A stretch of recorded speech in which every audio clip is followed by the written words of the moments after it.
ಮಾರ್ಕೆಟ್ನಲ್ಲಿ ಭಾರಿ ಏರಿಳಿತ ಇರುವಾಗ ಹೇಗೆ ಹೂಡಿಕೆ ಮಾಡಬೇಕು ಅನ್ನೋ ಗೊಂದಲನ ಕ್ವಿಕ್ ರೈಟ್ ನಲ್ಲಿ ಸೆಬಿ ರಿಜಿಸ್ಟರ್ಡ್ ತಜ್ಞರು ಐಡಿಯಾಸ್ ಕಾಲ್ಸ್ ಕೊಡ್ತಾರೆ. ಲಾಂಗ್ ಟರ್ಮ್ ಡೈವರ್ಸಿಫೈಡ್ ಗ್ರೋತ್ ಗೆ ಇನ್ವೆಸ್ಟ್ ಪ್ಯಾಕ್ಸ್ ಇವೆ ಹಾಗೂ ಹೈ ಪೊಟೆನ್ಷಿಯಲ್ ಟ್ರೇಡಿಂಗ್ ಗೆ ಟ್ರೇಡಿಂಗ್ ಪ್ಯಾಕ್ಸ್ ಇವೆ. ಆಸಕ್ತರು ಡಿಸ್ಕ್ರಿಪ್ಷನ್ ಮತ್ತು ಪಿನ್ ಕಾಮೆಂಟ್ ನಲ್ಲಿರೋ ಲಿಂಕ್ ಮೂಲಕ ಕ್ವಿಕ್ ರೈಟ್ ಆಪ್ ಡೌನ್ಲೋಡ್ ಮಾಡಿ.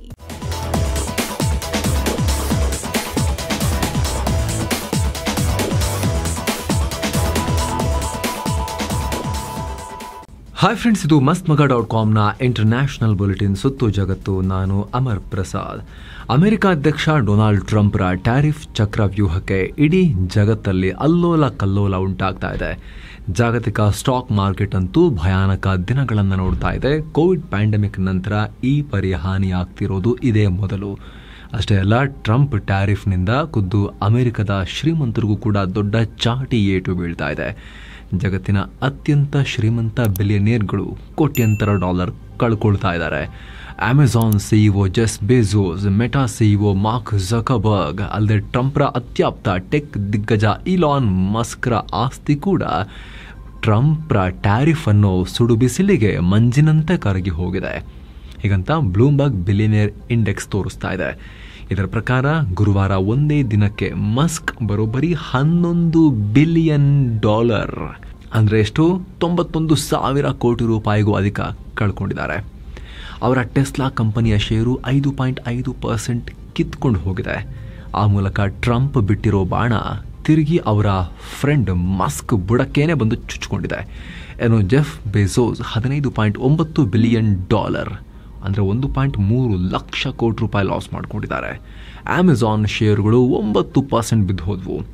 ಕಳೆದ 2022 ನಂತರ ಇದೇ ಮೊದಲು ಅಮೆಜಾನ್ ಇಷ್ಟು ಪ್ರಮಾಣದಲ್ಲಿ ಪತನವನ್ನು ಕಂಡಿರೋದು.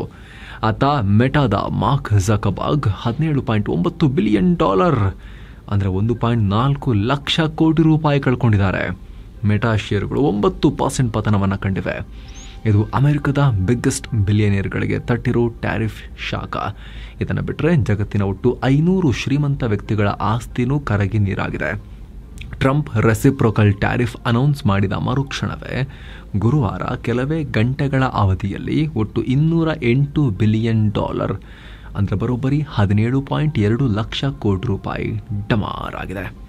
ಈ ನಷ್ಟ ಅನುಭವಿಸಿದ ಟಾಪ್ 10 ಬಿಲಿಯನೇರ್ಗಳ ಪಟ್ಟಿಯಲ್ಲಿ 9 ಅಮೆರಿಕದ ಶ್ರೀಮಂತರೇ ಇದ್ದಾರೆ ಅಂತ ಬ್ಲೂಮ್ಬರ್ಗ್ ತಿಳಿಸಿದೆ. ಬ್ಲೂಮ್ಬರ್ಗ್ ಇತಿಹಾಸದಲ್ಲಿ ಒಂದೇ ದಿನಕ್ಕೆ ಇಷ್ಟೊಂದು ನಷ್ಟ ಆಗಿರೋದು 4ನೇ ಬಾರಿ. ಯುದ್ಧ ಇಲ್ಲ, ಕೋವಿಡ್ನಂಥ ಸಮಸ್ಯೆ ಇಲ್ಲ, ಆದರೆ ಟ್ರಂಪ್ರ ಟ್ಯಾರಿಫ್ ಯುದ್ಧ ಈ ಪರಿ ಪೆಟ್ಕೊಡ್ತಾ ಇದೆ. ಮತ್ತೊಂದು ಕಡೆ ಅಮೆರಿಕ ಹೇರಿರೋ ರೆಸಿಪ್ರೊಕಲ್ ಟ್ಯಾರಿಫ್ಗೆ ರಿಯಾಕ್ಟ್ ಮಾಡಿದ್ದ ಚೀನಾ ತಗೋ ಅಂತ ಅಮೆರಿಕದ ಆಮದಿನ ಮೇಲೆ 34% ಟ್ಯಾರಿಫ್ ಹೇರಿತ್ತು. ಅದರ ಬೆನ್ನಲ್ಲೇ ಶುಕ್ರವಾರ ಅಮೆರಿಕದ ಸ್ಟಾಕ್ ಮಾರ್ಕೆಟ್ನಲ್ಲಿ ಕರಡಿ ಎರ್ರ ಬಿರಿ ಕುಣಿದಾಡಿದೆ. ಅಮೆರಿಕದ ಬಿಗ್ಗೆಸ್ಟ್ ಸ್ಟಾಕ್ ಮಾರ್ಕೆಟ್ ಇಂಡೆಕ್ಸ್ 5% ಕುಸಿತ ಕಂಡಿದೆ. S&P 500 6% ಕುಸಿತ ಕಂಡಿದೆ. ಡೌ ಜೋನ್ಸ್ನಲ್ಲಿ ಬರೋಬ್ಬರಿ 2231 ಪಾಯಿಂಟ್ಸ್ ಕ್ರ್ಯಾಶ್ ಆಗಿದೆ. ನ್ಯಾಸ್ಡ್ಯಾಕ್ 5.8% ಪತನ. ಇದು ಕೋವಿಡ್ ನಂತರ ಅಮೆರಿಕದ ಸ್ಟಾಕ್ ಮಾರ್ಕೆಟ್ನಲ್ಲಿ ಆದ ದೊಡ್ಡ ಪತನ. ಏನೋ ಈ ರೀತಿ ಜಗತ್ತು ಆರ್ಥಿಕ ಹಿಂಜರಿತದ ಭೀತಿಯನ್ನು ನೋಡ್ತಾ ಇದ್ರೆ ಟ್ರಂಪ್ ಅವರು ಕುಣಿತವನ್ನು ಮುಂದುವರಿಸಿದ್ದಾರೆ. ಟ್ಯಾರಿಫ್ ಕುಣಿತವನ್ನು, ತಮ್ಮ ನಿರ್ಧಾರಗಳನ್ನು ಸಮರ್ಥಿಸಿಕೊಂಡಿದ್ದಾರೆ. ನನ್ನ ಪಾಲಿಸಿಗಳು ಯಾವತ್ತೂ ಚೇಂಜ್ ಆಗಲ್ಲ, ಶ್ರೀಮಂತರಾಗೋಕೆ ಇದೊಂದು ಒಳ್ಳೆಯ ಅವಕಾಶ, ಬನ್ನಿ ಅಮೆರಿಕದಲ್ಲಿ ಹೂಡಿಕೆ ಮಾಡಿ ಅಂತ ಹೇಳಿದ್ದಾರೆ. ಆತ ಚೀನಾ ವಿಧಿಸಿರೋ ಹೆಚ್ಚುವರಿ 34% ಟ್ಯಾರಿಫ್ಗೆ ಟ್ರಂಪ್ ರಿಯಾಕ್ಟ್ ಮಾಡಿ ಚೀನಾ ರಿಟರ್ನ್ ಟ್ಯಾರಿಫ್ ಹೇರಿ ತಪ್ಪು ಮಾಡ್ತು. ಸರಿಯಾಗಿ ಪರಿಸ್ಥಿತಿ ಹ್ಯಾಂಡಲ್ ಮಾಡದೆ ಗಾಬರಿಗೊಂಡಿದ್ದಾರೆ, ಪ್ಯಾನಿಕ್ ಆಗಿದ್ದಾರೆ ಅವರು ಅಂತ ಹೇಳಿದ್ದಾರೆ. ಚೀನಾದವರು ಓವರ್ ರಿಯಾಕ್ಟ್ ಮಾಡ್ತಿದ್ದಾರೆ ಅಂತ ಹೇಳಿದ್ದಾರೆ. ಏನೋ ಈ ರೆಸಿಪ್ರೊಕಲ್ ಟ್ಯಾರಿಫ್ ವಿಚಾರವಾಗಿ ಭಾರತ, ವಿಯೆಟ್ನಾಂ ಮತ್ತು ಇಸ್ರೇಲ್ ದೇಶಗಳು ಟ್ರಂಪ್ ಜೊತೆಗೆ ಡೀಲ್ಗಾಗಿ ಮಾತುಕತೆ ನಡೆಸ್ತಿವೆ ಅನ್ನೋ ರಿಪೋರ್ಟ್ಸ್ ಬರ್ತಿವೆ. ಇದು ಗೊತ್ತಿದ್ದ ವಿಚಾರವೇ. ಭಾರತ ಬೈಲ್ಯಾಟ್ರಲ್ ಟ್ರೇಡ್ ಅಗ್ರಿಮೆಂಟ್ಗೆ ಪ್ರಯತ್ನ ಪಡ್ತಾ ಇದೆ ಅನ್ನೋದು. ಆದರೆ ಅದರ ಔಟ್ಕಮ್ ಇನ್ನಷ್ಟೇ ಕ್ಲಿಯರ್ ಆಗಬೇಕಾಗಿದೆ. ಇನ್ನು PM ನರೇಂದ್ರ ಮೋದಿ ಥಾಯ್ಲೆಂಡ್ನ ಬಿಮ್ಸ್ಟೆಕ್ ಶೃಂಗಸಭೆ ಮುಗಿಸಿ ನೇರವಾಗಿ ಶ್ರೀಲಂಕಾಗೆ ಬಂದಿಳಿದಿದ್ದಾರೆ. ರಾಜಧಾನಿ ಕೊಲಂಬೋಗೆ ಬಂದಿಳಿತಾ ಇದ್ದ ಹಾಗೆ ಮೋದಿಯವರನ್ನು ಶ್ರೀಲಂಕಾದ ಸಚಿವರು ಬರಮಾಡಿಕೊಂಡಿದ್ದಾರೆ. ನಂತರ ಇಂಡಿಪೆಂಡೆನ್ಸ್ ಸ್ಕ್ವೇರ್ನಲ್ಲಿ ಶ್ರೀಲಂಕಾ ಅಧ್ಯಕ್ಷ ಅನುರಾ ಕುಮಾರ ದಿಸ್ಸಾನಾಯಕೆ PM ಮೋದಿಯನ್ನು ಸ್ವಾಗತ ಮಾಡಿದ್ರು. ಅನುರಾ ಕುಮಾರ ದಿಸ್ಸಾನಾಯಕೆ ಶ್ರೀಲಂಕಾದ ಅಧ್ಯಕ್ಷರಾದ ನಂತರ ಇದು PM ಮೋದಿಯ ಮೊದಲ ಶ್ರೀಲಂಕಾ ಭೇಟಿ. ಈ ಭೇಟಿ ಅವಧಿಯಲ್ಲಿ ಉಭಯ ದೇಶಗಳ ಮಧ್ಯೆ ರಕ್ಷಣೆ, ವ್ಯಾಪಾರ, ಇಂಧನ, ಹೂಡಿಕೆ ಸೇರಿದಂತೆ ಸಾಕಷ್ಟು ಕ್ಷೇತ್ರಗಳಲ್ಲಿ ಮಹತ್ವದ ಒಪ್ಪಂದಗಳಾಗಲಿವೆ. ಶ್ರೀಲಂಕಾದ ಟ್ರಾಂಕೋಮಲಿಯಲ್ಲಿರೋ 120 ಮೆಗಾವ್ಯಾಟ್ ಸೋಲಾರ್ ಪವರ್ ಪ್ಲಾಂಟ್ಗಾಗಿ ಭಾರತದ ನ್ಯಾಷನಲ್ ಥರ್ಮಲ್ ಪವರ್ ಕಾರ್ಪೊರೇಷನ್ ಮತ್ತು ಶ್ರೀಲಂಕಾದ ಸಿಲೋನ್ ಎಲೆಕ್ಟ್ರಿಸಿಟಿ ಬೋರ್ಡ್ ನಡುವೆ ಒಪ್ಪಂದ ಆಗ್ತಾ ಇದೆ. ಇನ್ನು ವಿಶೇಷವಾಗಿ ಉಭಯ ದೇಶಗಳ ಮಧ್ಯೆ ಮಹತ್ವದ ರಕ್ಷಣಾ ಒಪ್ಪಂದ ಕೂಡ ಆಗಬಹುದು ಅಂತ ಹೇಳಲಾಗ್ತಿದೆ. ಯೆಮೆನ್ನ ಹೌತಿಗಳನ್ನ ಗುರಿಯಾಗಿಸಿ ಅಲ್ ಫಜಾಹಾ ಅನ್ನೋ ಕಡೆ ಭೀಕರ ಏರ್ ಸ್ಟ್ರೈಕ್ ನಡೆಸಿದೆ ಅಮೆರಿಕ. ಪರಿಣಾಮ 70 ಮಂದಿ ಪ್ರಾಣವನ್ನ ಕಳ್ಕೊಂಡಿದ್ದಾರೆ, ಹಲವರು ಗಂಭೀರ ಗಾಯಗೊಂಡಿದ್ದಾರೆ. ಈ ದಾಳಿಯಲ್ಲಿ ಇರಾನ್ನ ದಿ ಇಸ್ಲಾಮಿಕ್ ರೆವಲ್ಯೂಷನರಿ ಗಾರ್ಡ್ ಕೋರ್ನ ಪ್ರಮುಖ ಫೀಲ್ಡ್ ಕಮಾಂಡರ್ಸ್ ಮತ್ತು ಎಕ್ಸ್ಪರ್ಟ್ಗಳಿದ್ರು ಅಂತ ಯೆಮೆನ್ ಸರ್ಕಾರ ಹೇಳಿದೆ. ಹೌತಿಗಳಲ್ಲ, ಯೆಮೆನ್ನ ಇನ್ನೊಂದು ಭಾಗವನ್ನು ಆಡಳಿತ ಮಾಡ್ತಾ ಇರೋ ಇಂಟರ್ನ್ಯಾಷನಲಿ ರೆಕಗ್ನೈಸ್ಡ್ ಯೆಮೆನಿ ಗವರ್ಮೆಂಟ್ ಹೇಳಿದೆ. ಇವರೆಲ್ಲ ಕೆಂಪು ಸಮುದ್ರದಲ್ಲಿರೋ ಅಮೆರಿಕದ ಕಮರ್ಷಿಯಲ್ ಹಡಗುಗಳು ಮತ್ತು ಆಯಿಲ್ ಟ್ಯಾಂಕರ್ಗಳನ್ನ ಟಾರ್ಗೆಟ್ ಮಾಡಿ ದಾಳಿ ನಡೆಸೋಕೆ ಸಭೆ ಸೇರಿದ್ರು ಅಂತ ಆ ಸರ್ಕಾರ ಹೇಳಿದೆ. ಏನೋ ಅಮೆರಿಕ ಯೆಮೆನ್ ಮೇಲೆ ನಡೆಸಿರೋ ಏರ್ ಸ್ಟ್ರೈಕ್ ವಿಡಿಯೋವನ್ನ ಟ್ರಂಪ್ ತಮ್ಮ ಸೋಷಿಯಲ್ ಮೀಡಿಯಾದಲ್ಲಿ ಪೋಸ್ಟ್ ಮಾಡಿದ್ದಾರೆ. ಹೂತಿಗಳು ದಾಳಿ ನಡೆಸೋಕೆ ಸಭೆ ಸೇರಿದ್ರು, ಆದರೆ ಹೂತಿಗಳಿಂದ ಯಾವುದೇ ದಾಳಿಗಳಾಗೋದಿಲ್ಲ, ಅದಕ್ಕೆ ನಾವು ಬಿಡಲ್ಲ ಅಂತ ಟ್ರಂಪ್ ಹೇಳಿದ್ದಾರೆ. ಲೆಬನಾನ್ನಲ್ಲಿ ಹಮಸ್ನ ಮತ್ತೊಂದು ತಲೆಯನ್ನ ಉರುಳಿಸಿದ್ದೀವಿ ಅಂತ ಇಸ್ರೇಲ್ ಹೇಳಿದೆ. ಹಮಸ್ ಕಮಾಂಡರ್ ಹಸನ್ ಫರ್ಹಾತ್ನನ್ನ ಸೈಡಾನ್ ಸಿಟಿ ಮೇಲೆ ನಡೆಸಿದ ಸ್ಟ್ರೈಕ್ನಲ್ಲಿ ಹತ್ಯೆ ಮಾಡಲಾಗಿದೆ. ಈ ದಾಳಿಯಲ್ಲಿ ಹಸನ್ ಫರ್ಹಾತ್ನ ವಂಶವನ್ನೇ ಮುಗಿಸಲಾಗಿದೆ. ಈ ಹಸನ್ ಫರ್ಹಾತ್ ಇಸ್ರೇಲ್ ಮೇಲೆ ಆಗಾಗ ದಾಳಿ ನಡೆಸ್ತಾ ಇದ್ದ. ಕಳೆದ ವರ್ಷ ಫೆಬ್ರವರಿಯಲ್ಲಿ ಇಸ್ರೇಲ್ ಮೇಲೆ ನಡೆಸಿದ ರಾಕೆಟ್ ದಾಳಿಯ ಮಾಸ್ಟರ್ ಮೈಂಡ್ ಆಗಿದ್ದ ಅಂತ ಇಸ್ರೇಲ್ ದಾಳಿಗೆ ಕಾರಣವನ್ನ ಕೊಟ್ಟಿದೆ. ಇನ್ನೊಂದು ಕಡೆ ಗಾಜಾದಲ್ಲೂ ಕೂಡ ಇಸ್ರೇಲ್ ದಾಳಿಯನ್ನ ಮುಂದುವರೆಸಿದೆ. ಇಸ್ರೇಲ್ನ ಹೊಸ ದಾಳಿಯಲ್ಲಿ ಹಮಸ್ಗೆ ಫಿನಾನ್ಷಿಯಲ್ ಸಪೋರ್ಟ್ ಮಾಡ್ತಾ ಇದ್ದ ಸಯೀದ್ ಅಹಮದ್ ಅಬೇದ್ ಕುದರಿ ಸೇರಿದ ಹಾಗೆ 38 ಜನ ಪ್ರಾಣವನ್ನ ಕಳ್ಕೊಂಡಿದ್ದಾರೆ. ಕಜಕಿಸ್ತಾನಕ್ಕೆ ದೊಡ್ಡ ಜಾಕ್ಪಾಟ್ ಹೊಡೆದಿದೆ. ಸುಮಾರು 10 lakh ton rare earth metal ನಿಕ್ಷೇಪ ಪತ್ತೆಯಾಗಿದೆ. ಇಲ್ಲಿನ ಕರಗಂಡ ಪ್ರದೇಶದಲ್ಲಿ ಈ ನಿಕ್ಷೇಪ ಪತ್ತೆಯಾಗಿದೆ. ಸೀರಿಯಂ, ಲಾಂಥಿನಂ, ನಿಯೋಡೈಮಿಯಂ ಮತ್ತು ಯೋಟ್ರಿಯಂಗಳನ್ನು ಐಡೆಂಟಿಫೈ ಮಾಡಲಾಗಿದೆ. ಈ ನಿಕ್ಷೇಪದಲ್ಲಿ ಸಿಗೋ ಪ್ರತಿ ಟನ್ ಅದಿರಿನಲ್ಲಿ ಸುಮಾರು 700 ಗ್ರಾಂ ರೇರ್ ಅರ್ತ್ ಮೆಟಲ್ ಸಿಗಬಹುದು ಅಂತ ಸಂಶೋಧಕರು ಹೇಳ್ತಿದ್ದಾರೆ. ಅಂದರೆ 1000 kg ಅದಿರು ತೆಗೆದ್ರೆ 1 kg ರೇರ್ ಅರ್ತ್ ಮೆಟಲ್ ಸಿಗಲ್ಲ, 700 ಗ್ರಾಂ ಸಿಗುತ್ತೆ.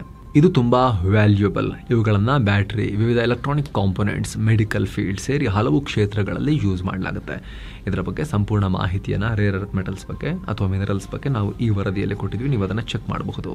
ಮಹತ್ವದ ಬೆಳವಣಿಗೆಯಲ್ಲಿ ರಾಷ್ಟ್ರಪತಿ ದ್ರೌಪದಿ ಮುರ್ಮು ಪೋರ್ಚುಗಲ್ ಮತ್ತು ಸ್ಲೋವಾಕಿಯಾ ರಾಷ್ಟ್ರಗಳಿಗೆ ಪ್ರವಾಸ ಕೈಗೊಳ್ತಾ ಇದ್ದಾರೆ. ಏಪ್ರಿಲ್ 7ರಿಂದ 10ರವರೆಗೆ ಈ ಪ್ರವಾಸ ಇರುತ್ತೆ. ಈ ಭೇಟಿ ಅವಧಿಯಲ್ಲಿ ಪೋರ್ಚುಗಲ್ ಅಧ್ಯಕ್ಷ ಮಾರ್ಸೆಲೋ ರೆಬೆಲ್ಲೋ ಡಿ ಸೌಜಾರನ್ನ ಮೀಟ್ ಮಾಡಿ ದ್ವಿಪಕ್ಷೀಯ ಸಹಕಾರದ ಕುರಿತು ಚರ್ಚೆ ಮಾಡ್ತಾರೆ. ಮುರ್ಮು ಅವರ ಈ ಭೇಟಿ 27 ವರ್ಷಗಳ ನಂತರ ಭಾರತದ ರಾಷ್ಟ್ರಪತಿಯೊಬ್ಬರ ಮೊದಲ ಭೇಟಿ. ಈ ಹಿಂದೆ 1998ರಲ್ಲಿ ಅಂದಿನ ರಾಷ್ಟ್ರಪತಿ KR ನಾರಾಯಣನ್ ಪೋರ್ಚುಗಲ್ಗೆ ಭೇಟಿ ಕೊಟ್ಟಿದ್ರು. ಅಲ್ಲಿಂದ ನೇರವಾಗಿ ರಾಷ್ಟ್ರಪತಿ ಏಪ್ರಿಲ್ 9 ಮತ್ತು 10ನೇ ತಾರೀಕು ಸ್ಲೋವಾಕಿಯಾಗೆ ಭೇಟಿ ಕೊಡ್ತಾರೆ. ಈ ಭೇಟಿಯಲ್ಲೂ ಅಲ್ಲಿನ ಅಧ್ಯಕ್ಷ ಪೀಟರ್ ಪೆಲೆಗ್ರಿನಿರನ್ನ ಮೀಟ್ ಮಾಡ್ತಾರೆ. ಇದು ಕೂಡ 29 ವರ್ಷಗಳ ನಂತರ ಭಾರತದ ರಾಷ್ಟ್ರಪತಿಯೊಬ್ಬರು ಕೊಡ್ತಾ ಇರೋ ವಿಸಿಟ್ ಅಂತ ಕರೆಸ್ಕೊಳ್ತಾ ಇದೆ. ಉಗ್ರ ದಾಳಿಗಳು ಪಾಕಿಸ್ತಾನದಲ್ಲಿ ಇತಿಹಾಸ ಸೃಷ್ಟಿಸ್ತಾ ಇವೆ. ಬರೀ ಮಾರ್ಚ್ ತಿಂಗಳಲ್ಲೇ ಸುಮಾರು 335 ನಾಗರಿಕರು ಉಗ್ರ ದಾಳಿಗಳಿಗೆ ಬಲಿಯಾಗಿದ್ದಾರೆ. ಇದು ಈ ದಶಕದಲ್ಲಿ ಪಾಕಿಸ್ತಾನ ಕಂಡ ಅತಿ ಕೆಟ್ಟ ತಿಂಗಳು ಅಂತ ರಿಪೋರ್ಟ್ಸ್ ಹೇಳ್ತಿವೆ. ಟಿಟಿಪಿ ಮತ್ತು ಬಲೋಚ್ ಲಿಬರೇಷನ್ ಆರ್ಮಿ ಈ ದಾಳಿಯಲ್ಲಿ ದೊಡ್ಡ ಪಾಲನ್ನ ಹೊಂದಿವೆ. ಪಾಕ್ನಿಂದ ಭಾರತಕ್ಕೆ ಒಳನುಸುಳ್ತಾ ಇದ್ದ ಪಾಕ್ ನುಸುಳುಕೋರರನ್ನ ಹೊಡೆದುರುಳಿಸಲಾಗಿದೆ. ಜಮ್ಮು ಕಾಶ್ಮೀರದ RS ಪುರ ಸೆಕ್ಟರ್ ಬಳಿ ಏಪ್ರಿಲ್ 4ನೇ ತಾರೀಕು ಮಧ್ಯರಾತ್ರಿ ಈ ಕಾರ್ಯಾಚರಣೆ ನಡೆದಿದೆ. ಈತನಿಗೆ BSF ವಾರ್ನಿಂಗ್ ನೀಡಿದ್ರೂ ಕೂಡ ಈತ ಒಳನುಗ್ಗೋಕೆ ಪ್ರಯತ್ನ ಪಟ್ಟಿದ್ದ, ಹಾಗಾಗಿ ಕ್ರಮ ತಗೊಂಡಿದ್ದೀವಿ ನಾವು ಅಂತ BSF ಹೇಳಿದೆ. ಮನುಷ್ಯ ಎಷ್ಟೇ ಮುಂದುವರೆದ್ರೂ ಭವಿಷ್ಯವಾಣಿಗಳ ಕುತೂಹಲ ಮಾತ್ರ ಕಮ್ಮಿ ಆಗಲ್ವಲ್ಲ. ಈಗ ಟೆಕ್ ದೈತ್ಯ ತುಂಬಾ ಮುಂದುವರೆದಿರೋ ಜಪಾನ್ನಲ್ಲೂ ಕೂಡ ಭವಿಷ್ಯವಾಣಿ ಒಂದು ಗಮನ ಸೆಳೀತಾ ಇದೆ. ತಾಟ್ಸೂಕಿ ಅನ್ನೋ ಭವಿಷ್ಯ ಹೇಳೋರು ಜುಲೈ 2025ರಲ್ಲಿ ಜಗತ್ತಲ್ಲಿ ದೊಡ್ಡ ವಿಕೋಪ ಉಂಟಾಗಬಹುದು ಅಂತ ಹೇಳಿದ್ದಾರೆ. ಜಪಾನ್, ಫಿಲಿಪೈನ್ಸ್, ತೈವಾನ್, ಇಂಡೋನೇಷ್ಯಾಗಳಿಗೆ ದೊಡ್ಡ ಸುನಾಮಿಯೊಂದು ಅಪ್ಪಳಿಸುತ್ತೆ ಅಂತ ಪ್ರಿಡಿಕ್ಟ್ ಮಾಡಿದ್ದಾರೆ. ಇವರು 1995ರಲ್ಲಿ ಜಪಾನ್ನಲ್ಲಿ ಭೂಕಂಪದ ಕುರಿತು ಮಾಹಿತಿಯನ್ನು ಕೊಟ್ಟಿದ್ದರಂತೆ. ಆಗ ಮಾಡಿದ ಪ್ರಿಡಿಕ್ಷನ್ ನಿಜ ಆಗಿತ್ತಂತೆ. ಈಗ ಜಪಾನ್ನಲ್ಲಿ ಇವರ ಭವಿಷ್ಯ ಸಿಕ್ಕಾಪಟ್ಟೆ ಈಗ ವೈರಲ್ ಆಗ್ತಾ ಇದೆ. ಮತ್ತೊಂದು ಕಡೆ ಪಪುವಾ ನ್ಯೂಗಿನಿಯಾದ ನ್ಯೂ ಬ್ರಿಟನ್ ದ್ವೀಪದಲ್ಲಿ 6.9 ತೀವ್ರತೆಯ ಭೂಕಂಪ ಉಂಟಾಗಿದೆ. ಸ್ಥಳೀಯ ಕಾಲಮಾನ ಬೆಳಗ್ಗೆ 6:04ಕ್ಕೆ ಭೂಮಿ ಕಂಪಿಸಿದೆ. ಕೇಂದ್ರ ಬಿಂದು ಭೂ ಮೇಲ್ಮೈನಿಂದ 10 ಕಿಲೋಮೀಟರ್ ಆಳದಲ್ಲಿ ಪತ್ತೆಯಾಗಿದೆ. ಸದ್ಯ ಯಾವುದೇ ಆಸ್ತಿಪಾಸ್ತಿ ಹಾನಿ ಅಥವಾ ಪ್ರಾಣಹಾನಿ ಬಗ್ಗೆ ರಿಪೋರ್ಟ್ ಆಗಿಲ್ಲ. ಜನರು ಹೆದರ್ಕೊಂಡ್ರು ಅಷ್ಟೇ. ಯಾಕಂದರೆ 2002ರಲ್ಲಿ ಪಪುವಾ ನ್ಯೂಗಿನಿಯಾದಲ್ಲಿ ಭಾರಿ ನಷ್ಟ ಆಗಿತ್ತು. 5.3 ತೀವ್ರತೆಯ ಭೂಕಂಪಕ್ಕೆ 36 ಜನ ಪ್ರಾಣ ಕಳ್ಕೊಂಡು 11 ಜನ ಗಾಯಗೊಂಡಿದ್ರು. ಆಗ ಪಾಪುವಾ ನ್ಯೂಗಿನಿಯಾ ಕೂಡ ಪ್ಯಾಸಿಫಿಕ್ನ ರಿಂಗ್ ಆಫ್ ಫೈರ್ ಪ್ರದೇಶದಲ್ಲೇ ಬರೋದ್ರಿಂದ ಆಗಾಗ ಭೂಕಂಪನ ಆಗ್ತಾನೆ ಇರುತ್ತೆ. ಕೆನಡಾದ ರಾಕ್ಲ್ಯಾಂಡ್ ಟೌನ್ನಲ್ಲಿ ಭಾರತೀಯ ಪ್ರಜೆಯೊಬ್ಬರನ್ನ ಹತ್ಯೆ ಮಾಡಲಾಗಿದೆ. ಈ ಕೃತ್ಯದಲ್ಲಿ ಭಾಗಿಯಾದ ಅಪರಿಚಿತ ವ್ಯಕ್ತಿಯನ್ನ ಕೆನಡಾ ಪೊಲೀಸರು ವಶಕ್ಕೆ ಪಡೆದಿದ್ದಾರೆ. ಈ ಕುರಿತು ಕೆನಡಾದಲ್ಲಿನ ಭಾರತೀಯ ರಾಯಭಾರಿ ಕಚೇರಿ ಮಾಹಿತಿಯನ್ನ ಕೊಟ್ಟಿದೆ. ಮೃತರ ಕುಟುಂಬದೊಂದಿಗೆ ಸಂಪರ್ಕದಲ್ಲಿದ್ದೀವಿ ಅಂತ ಹೇಳಿದೆ. ಕಾರಣ ಇನ್ನಷ್ಟೇ ಸ್ಪಷ್ಟವಾಗಬೇಕಾಗಿದೆ. ಯೇಸು ಕ್ರಿಸ್ತರ ಜನ್ಮಸ್ಥಳ ಜೆರುಸಲಂನಲ್ಲಿ ಹೊಸ ಅನ್ವೇಷಣೆಯಾಗಿದೆ. ಅಲ್ಲಿನ ಪುರಾತನ ಕಾಲದ ಗಾರ್ಡನ್ ಒಂದರ ಪುರಾವೆಗಳು ಪತ್ತೆಯಾಗಿವೆ. ಆಲಿವ್ ಮತ್ತು ಗ್ರೇಪ್ ವೈನ್ ಮರದ ಬೀಜಗಳು ಮತ್ತು ಪರಾಗ ಪೊಲನ್ ಸಿಕ್ಕಿವೆ.